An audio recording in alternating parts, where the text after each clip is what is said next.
Really? Hey, happy Friday, everyone. I am so excited. The sun is shining again this Friday. I'm sort of keeping track of when the sun is shining here. Anyway, I am excited to have Eric Klein with me today from CarePatrol.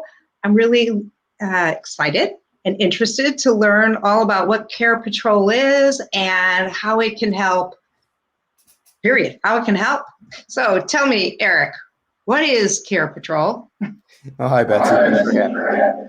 Care Patrol helps seniors and their families navigate the senior living process. We help them find assisted living, memory care, and in-home care.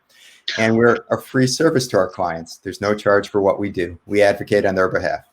Okay, so you do, because I know a lot of people just do, they either do have caretakers or they're facility oriented, but you do either one. And maybe do you, like, maybe somebody starts with in-home care and then you transition? Right. So we have an intake process called a care discovery that allows us to find out their clinical needs and their personal preferences. If somebody could stay in home, we want them to stay in their home, and we'll help provide a vetted home care team for that care.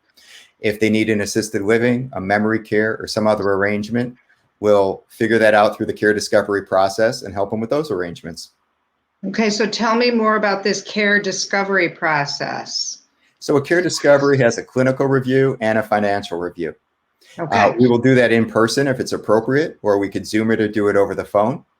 Sometimes that's with a senior, and sometimes it's with the adult kids of that senior. So we will interview them, we'll figure out what their care needs and preferences are, and we'll also start to review clinical documentation from doctors, rehabs, and hospitals so that we can put together an appropriate picture for them. Okay, so, and you look at the financial side, so what they're paying now, what they need to pay, what all the nitty gritty is in the costs of facilities or communities.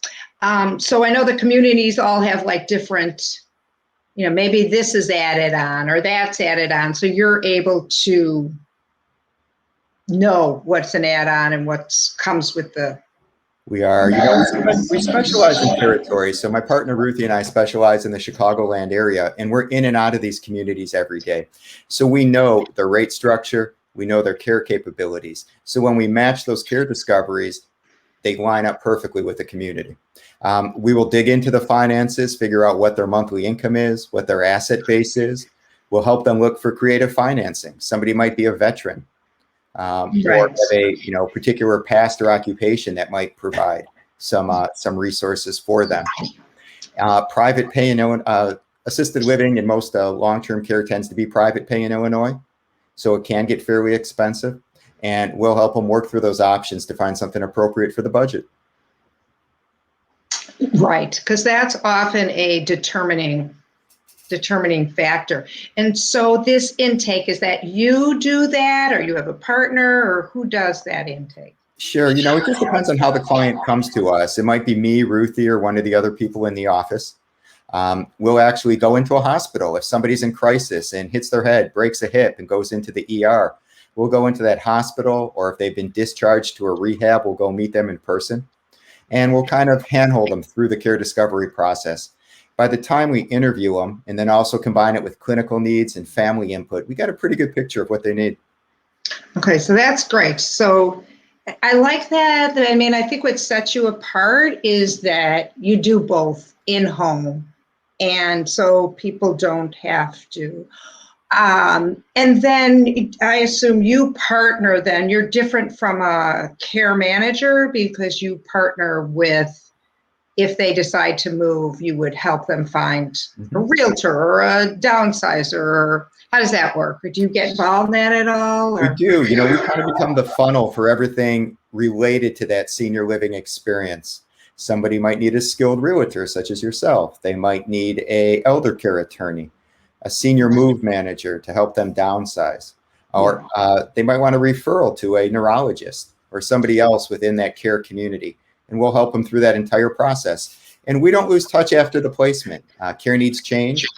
We monitor how they're doing in each of those communities to make sure they're being taken care of properly. And we stay with them, sometimes till end of life.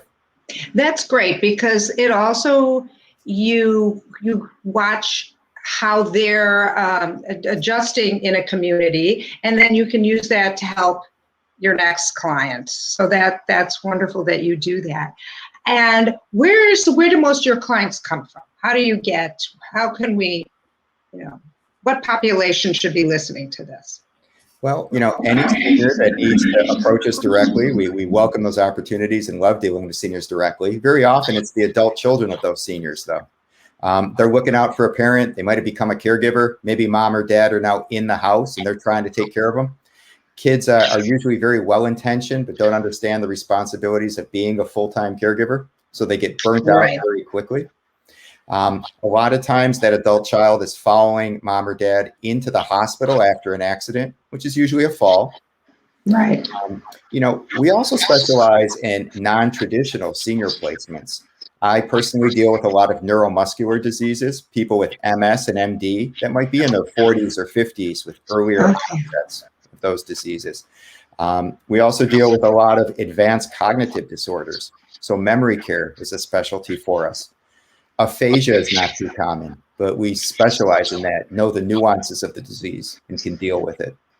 That's really good to know, because I think it brings people comfort to know that you've seen this before. Your typical, well, they're just 90 and they need help is one thing, but when they have specific medical needs or nuances, things that are a little bit unusual, it's good to know that somebody has experience with that. That's really good to know. You get in the same situation enough times, you really become an expert and learn how to deal with it. And while every case is unique, you tend to see patterns. And we can cater to both those, unique needs and the patterns that we see. And territory-wise, let's talk about that. So what is your territory? What if somebody lives out of the territory?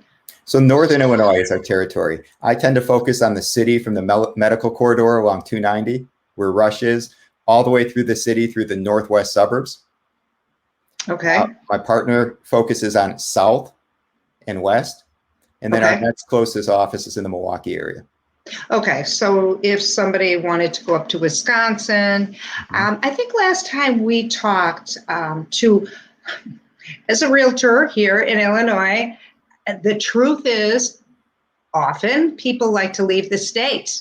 So they may be going to live near their adult children, or they may be going to look for someplace with lower taxes or better weather.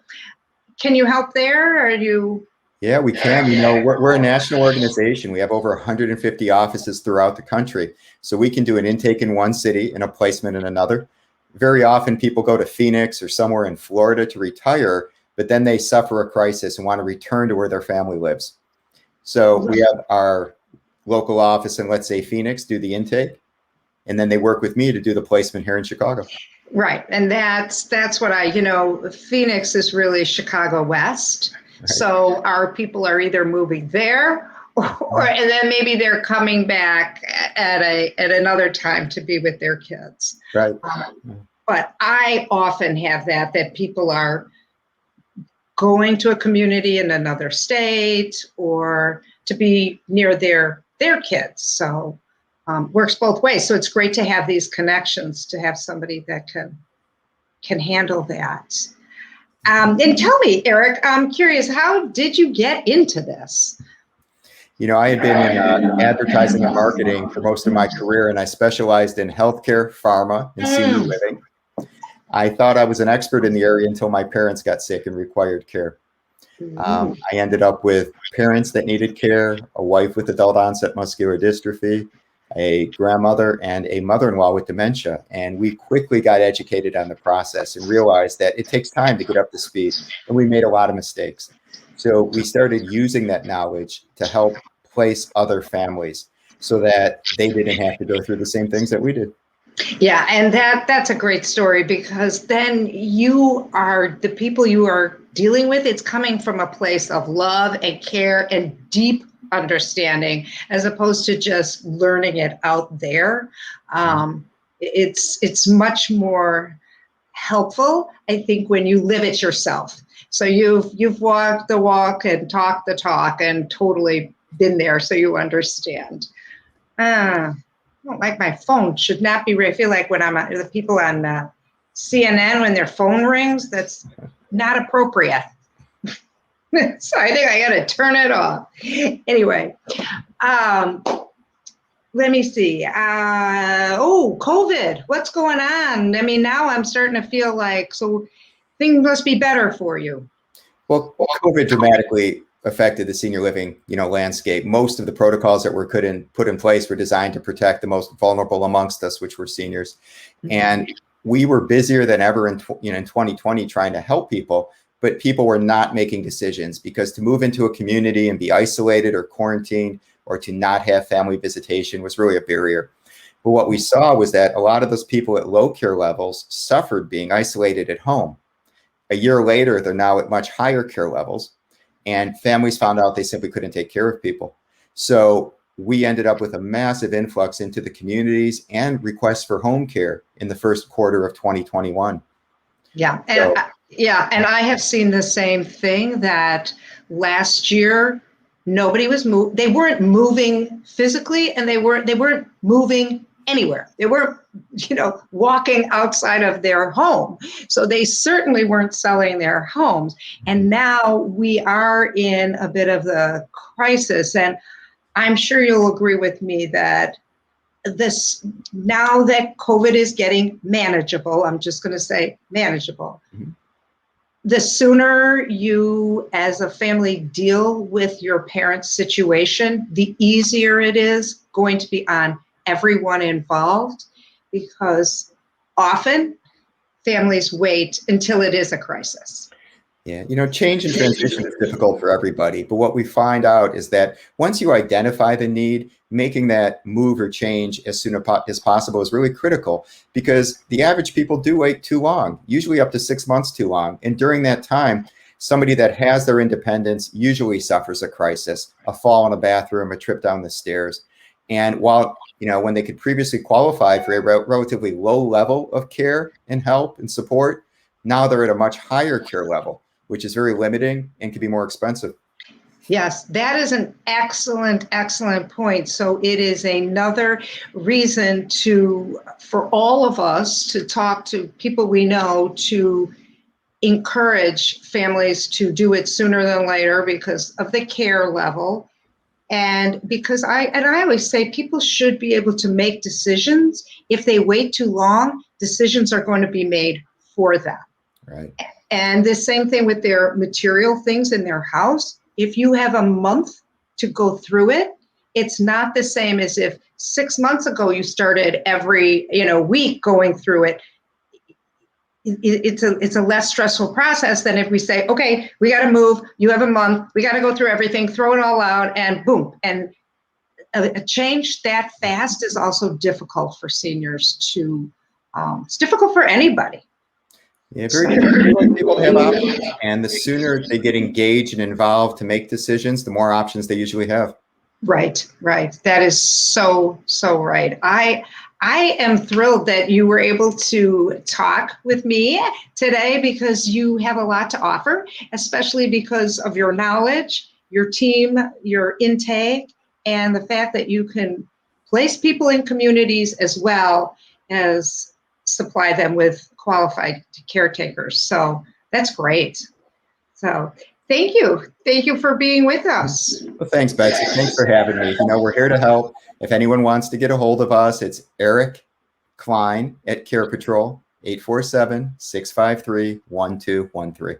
Absolutely. And they can reach out to me. They can on my Facebook, text, call, message, anything. And I have Eric's information. I'd be happy to get it to anyone. So, well, thank you and have a wonderful, wonderful weekend and Mother's Day. You can just enjoy time off. Thanks, Betsy. Thanks for having me. Bye-bye. Bye-bye.